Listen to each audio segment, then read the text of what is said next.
Hello everyone, আসসালামু আলাইকুম। আজকে খুব সহজে জানাবো 22 ক্যারেট সোনা বলতে আসলে কি বোঝায়।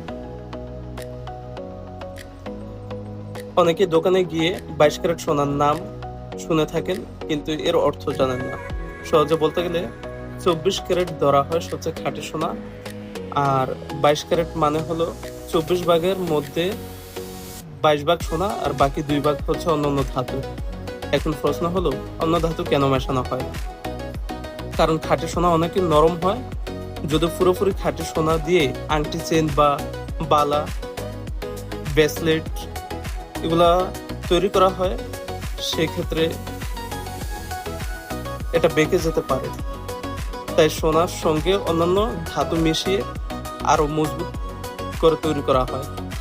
এই কারণে আমাদের দেশে বেশিরভাগ গহনা 22 ক্যারেট সোনা দিয়ে তৈরি করা হয়। এতে সোনার বিশুদ্ধতা ভালো থাকে আর গহনা দীর্ঘদিন ব্যবহার করা যায়।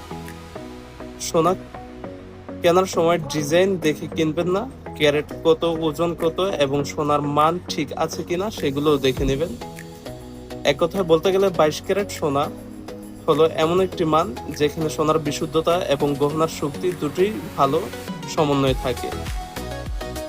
আপনার কাছে যদি কেউ জিজ্ঞেস করে 22 ক্যারেট সোনা কি, তাহলে সহজ উত্তর হবে যে সোনার বেশিরভাগ অংশ খাঁটি সোনা থাকে, কিন্তু গহনাকে শক্ত করার জন্য অল্প কিছু অন্য ধাতু মেশানো হয়।